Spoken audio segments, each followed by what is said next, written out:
बॉलीवुड में बहुत कम ऐसे एक्टर हुए हैं जिन्हें बच्चों से लेकर बूढ़े तक, चाहे वो मेल हो या फिर फीमेल, सभी लोग पसंद करते हैं। एक ऐसे एक्टर ऑलराउंडर होते हैं जो हंसा भी सकते हैं और लोगों को रुला भी सकते हैं, अपने डांस से थिरका भी सकते हैं और एक्शन से दहला भी सकते हैं। फिल्म जगत के एक ऐसे ही ऑलराउंडर एक्टर हैं गोविंदा, जो 80 के दशक से लेकर अब तक दर्शकों के दिलों पर राज कर रहे हैं। बेशक आजकल उनकी फिल्में कम आ रही हों, लेकिन उनकी पॉपुलैरिटी में कोई कमी नहीं आई है। आज भी जब गोविंदा किसी टीवी शो में गेस्ट बनकर पहुंचते हैं तो उस एपिसोड की टीआरपी हाई चली जाती है।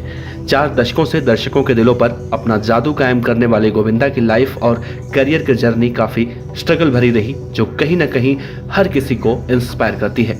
आज के इस वीडियो में हम आपको गोविंदा के सफर की पूरी कहानी आराम से बताएंगे। नमस्कार, आप देख रहे हैं बीडीएफ फिल्मी बातें। कॉमर्स से ग्रेजुएट गोविंदा 6 भाई बहनों में सबसे छोटे हैं और बचपन में उन्हें प्यार से चीची बुलाया जाता था। गोविंदा के पिता का नाम था अरुण कुमार आहूजा। 40 और 50 के दशक में बतौर एक्टर फिल्मों में काम किया करते थे। वहीं गोविंदा की मां निर्मला आहूजा उस दौर की पॉपुलर क्लासिकल सिंगर हुआ करती थी।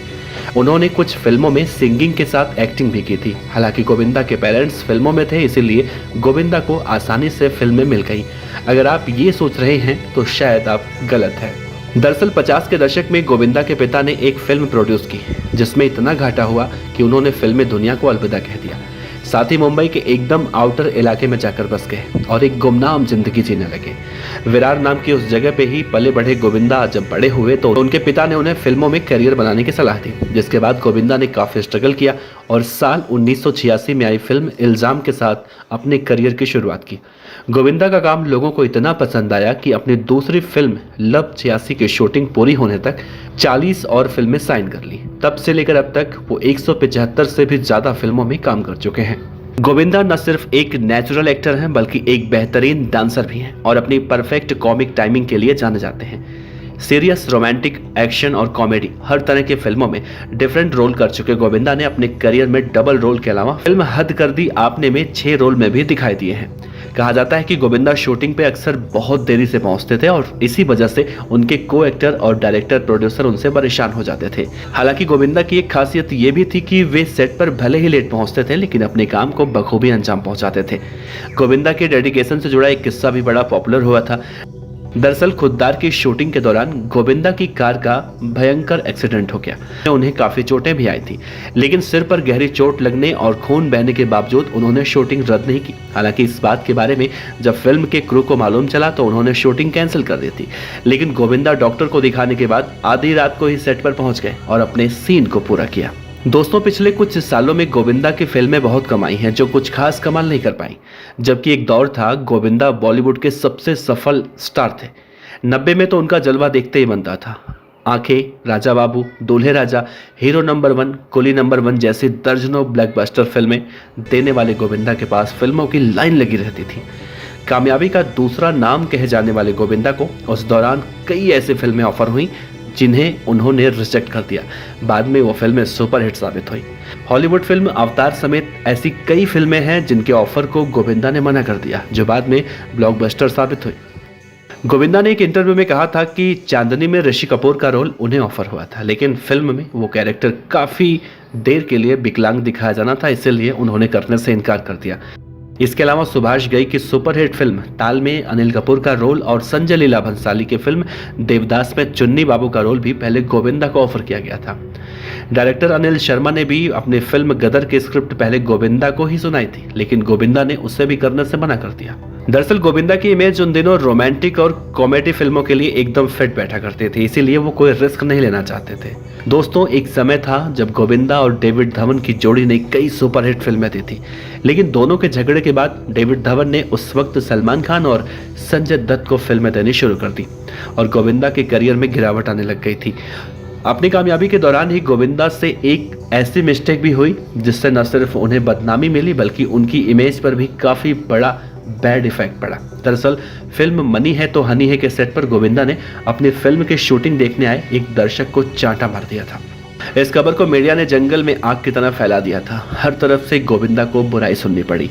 हालांकि इस मामले में कहा गया कि वो लड़का लगातार गोविंदा को देखकर हंस रहा था, जैसे गोविंदा कोई जोकर हो। शूटिंग के दौरान बार बार उसका यूं गोविंदा को हंस हंस कर देखना गोविंदा को असहज कर रहा था, जिसका नतीजा ये हुआ था कि उन्होंने संतोष राय नाम के उस दर्शक को एक थप्पड़ मार दिया। हालांकि संतोष पर यह भी आरोप लगा था कि वो फिल्म के क्रू में शामिल लड़कियों से भी बदतमीजी कर रहा था और गोविंदा के रिक्वेस्ट करने के बाद भी वहां से नहीं जा रहा था। बाद में संतोष राय ने चांटे को लेकर गोविंदा के खिलाफ एक केस मुंबई हाईकोर्ट में और बाद में सुप्रीम कोर्ट में दायर किया, जिसके तहत सुप्रीम कोर्ट ने गोविंदा को अपने किए पर माफी मांगने को कहा था। मीडिया में इस मुद्दे को खूब उछाला गया, जिससे गोविंदा की काफी छीछा-लेदर भी हुई। उस दौरान ये भी कहा गया कि गोविंदा का करियर ठीक नहीं चल रहा है और उनकी फिल्में लगातार फ्लॉप हो रही हैं, जिसकी वजह से वो चिड़चिड़े से हो गए थे और इसी वजह से वो बात बात पर नाराज हो जाया करते थे। साल 2000 के आसपास गोविंदा की बहुत सी फिल्में फ्लॉप हो गईं, जिसके बाद उन्होंने साल 2004 में लोकसभा चुनाव लड़कर पॉलिटिक्स में जाने का मन बना लिया। मजे की बात यह है कि उन्होंने अपने पहले ही इलेक्शन में बीजेपी के बड़े लीडर को हरा दिया। हालांकि इलेक्शन जीतने के बाद वो राजनीति में ज्यादा दिनों तक एक्टिव नहीं रहे।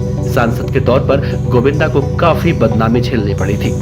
उन पर इल्जाम लगे थे कि वो अपने एरिया के लोगों से मिलते ही नहीं हैं और ना ही उनकी प्रॉब्लम को सुनते हैं। आखिरकार हार मानकर साल 2008 में उन्होंने पॉलिटिक्स छोड़ दी, लेकिन बॉलीवुड से दूरी का गोविंदा के एक्टिंग करियर पर बुरा असर पड़ा और उनका फिल्मी करियर का ग्राफ काफी नीचे गिर गया। गोविंदा को इस बात का दुख आज भी है कि अगर वो पॉलिटिक्स में नहीं जाते तो शायद आज भी उनका जलवा बरकरार रहता। दोस्तों, कभी नंबर 1 कहे जाने वाले एक्टर गोविंदा के करियर में एक समय ऐसा भी आया था जब एक भी ढंग की फिल्म उनकी झोली में नहीं थी।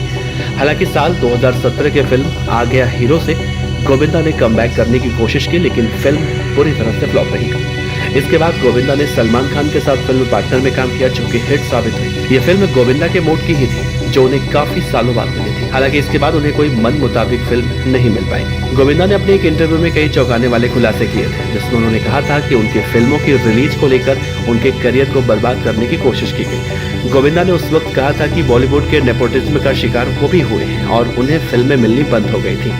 टाइम्स ऑफ इंडिया को दिए गए एक इंटरव्यू में गोविंदा ने कहा था कि उनके खिलाफ इंडस्ट्री में षड्यंत्र चल रहा है। उन्होंने कहा था कि पिछले 14-15 सालों में मैंने फिल्मों में अपने पैसे लगाए और 16 करोड़ रुपए कमा दिए। इंडस्ट्री के कुछ लोगों द्वारा मेरे साथ बुरा व्यवहार किया गया। मेरी फिल्मों को थिएटर नहीं मिला और उन लोगों ने मेरे करियर को बर्बाद करने की कोशिश की, जो कि मैंने होने नहीं दिया। अब मैं अपने करियर को फिर से शुरू करने के लिए तैयार हूँ। गोविंदा का मानना है कि उन्हें अपना करियर बनाने में दशकों लगे हैं और कई लोगों ने उनका नाम खराब करने की कोशिश की है। कई फिल्में करने से मना करने को लेकर भी गोविंदा ने कहा कि आजकल ये नई नई अफवाहें फैलाई जा रही हैं। सच बात तो ये है कि मुझे ऐसी फिल्में देकर लोग मेरे खिलाफ साजिश कर रहे हैं जो मुझे पसंद ही ना आए, जैसे सेक्स और हिंसा वाली फिल्में। ये भी मुझे पता है कि एक ऑफिस में बातचीत चल रही है कि गोविंदा को 15 सीन्स और 2 गाने दिए जाए, बाद में केवल 1 गाने में काम दिया जाए और उसे भगवान दादा बना दिया जाए। उसके बाद उसे जूनियर आर्टिस्ट बना दिया जाए। अवार्ड की बात करें तो गोविंदा अब तक 12 बार फिल्म फेयर के लिए नॉमिनेट हो चुके हैं। वो एक स्पेशल फिल्म फेयर अवार्ड के अलावा बेस्ट कॉमेडियन कैटेगरी में एक फिल्म फेयर और 4 बार जी सिने अवार्ड हासिल कर चुके हैं। हाल ही में यूट्यूब पर अपने डांस वीडियो में नजर आए गोविंदा ने अपने डांस के अलावा अपनी गायकी का जलवा भी बिखेरा है। हालांकि गोविंदा पहले भी शोला और शबनम, आंखें और हसीना मान जाएगी जैसे फिल्मों के जरिए कई बार अपने इस हुनर का परिचय दे चुके हैं। कुछ सालों पहले गोविंदा ने एक म्यूजिक एल्बम गोरी तेरे नैना से भी अपनी गायकी का जादू बिखेरा था और इस एल्बम के सभी गाने फैंस ने बहुत पसंद किया था। बहरहाल गोविंदा आज भी काफी फिट दिखाई देते हैं। उनके डांस को लेकर कहीं से भी ये नहीं लगता है कि उनमें आज भी कोई कमी आई हो। हाल ही में जब गोविंदा जीटीवी के Dance India Dance Super Moms reality show में बतौर जज दिखाई दिए थे तो इस शो को हाईएस्ट टीआरपी मिली थी। हाल ही में मीडिया से बात करते हुए फिल्म मेकर रोहित शेट्टी ने कहा था कि लगातार 10 साल तक उस इंसान ने सिर्फ ब्लॉकबस्टर दिए। गोविंदा और डेविड धवन ने मिलकर शोला और शबनम, आंखें, राजा बाबू, जोड़ी नंबर 1 और हसीना मान जाएगी जैसी बैक टू बैक कई हिट फिल्में थी। मुझे नहीं लगता कि उन्हें उनका सही हक मिल पाया, वरना वो आज बड़े सुपरस्टार होते। अब सोशल मीडिया है, एक चलती है तो सब चिल्लाते हैं। उन्होंने 10 साल तक लगातार हिट्स दिए। बहरहाल गोविंदा के खाते में अभी भी कुछ फिल्में हैं और दर्शकों को आज भी उनकी फिल्मों का इंतजार रहता है। वैसे गोविंदा के बारे में आपका क्या कहना है? क्या गोविंदा का फिल्मी करियर अब वाकई में बर्बाद हो चुका है या गोविंदा किसी साजिश का शिकार हुए? अपने जवाब कमेंट बॉक्स में दीजिएगा।